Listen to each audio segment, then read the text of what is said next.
friends and family, we wanted to tell you thank you so much for all that you do to support this ministry.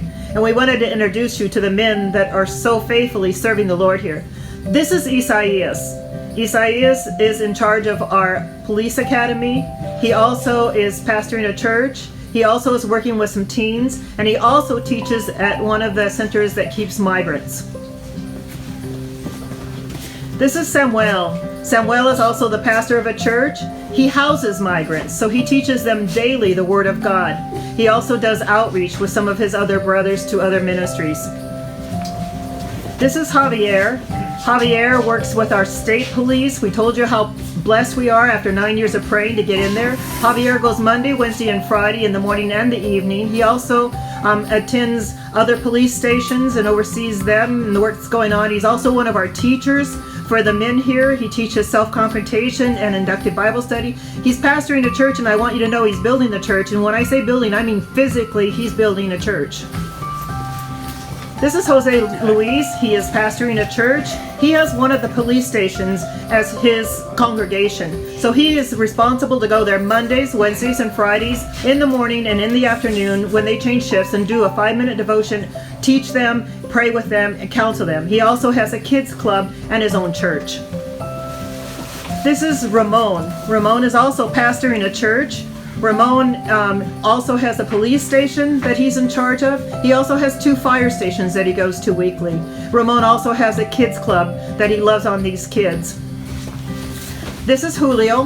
Julio also has a police station that he is responsible for. He has a fire station that he's responsible for. And Julio is with a group of indigenous Indians here called the Tamo. He goes into that community that's never really heard the Word of God and is privileged to be there with all the kids. After 2 years of being there consistently, he now has a group of teens and he has a group of ladies and adults, which is very uncommon in that culture. So we're very glad that he's able to be in that area.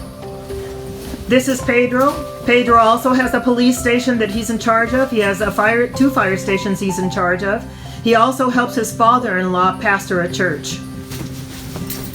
This is Ephraim. Ephraim works in 2 rehab centers preaching the Word of God. He's in charge of our migrant ministry, so he goes to a quarantine shelter.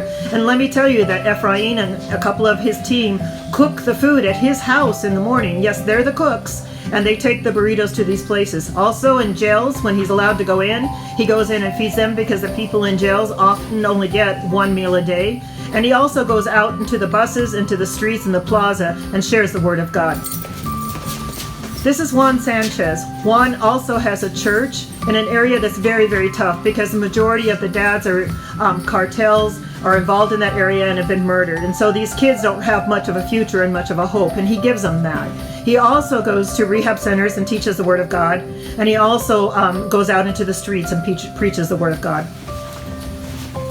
This is Victor. Victor is also in charge of one of the police stations. That is his ministry, and he also helps Isaiah at the police academy, where they are allowed to teach Bible for an hour every Saturday to the cadets that come through that place. And then when the cadets are not there after they've graduated after a 6-month course, they get to teach the other first responder agencies that come in for 6-week courses. So it's pretty amazing. He also has a home fellowship, and he also goes to one of the fire stations. This is Tamo. I'm sorry too, I forgot to tell you that Victor is considered a student. Tamo is a student, and he goes along with Ramon to the fire stations and to the police stations, and he also works serving the migrants, and he just started a home fellowship. This is Juanito, and he is a first-year student. The last 3 you just saw were third-year students. He is a first-year student. Juanito is involved in classes 3 times a week, and then he serves at the migrant quarantine shelter where they quarantine migrants for 2 weeks before they let them go anywhere else. He's also assisting his pastor, Javier, in building a church while he's doing classes 3 times a week, studying the Bible, studying leadership books, and studying how to lead others to Christ. And this is also Juanito, so we call him Nito, or we call him Daniel. And he also is taking classes 3 times a week. He's also a first-year student. He is involved at one of the churches with a kids program, 120 kids. He's in charge of leading and teaching those kids. He also goes to the migrant center and helps feed those. Most everyone that I've introduced you to also has programs to deal with kids. So that's our whole group. We just want to say thank you so much for all that you do for this ministry. We want to thank you for your support. We want to thank you for your prayers. And we want to thank you for your encouragement. ¡Feliz Navidad! ¡Feliz Navidad! ¡Feliz Navidad!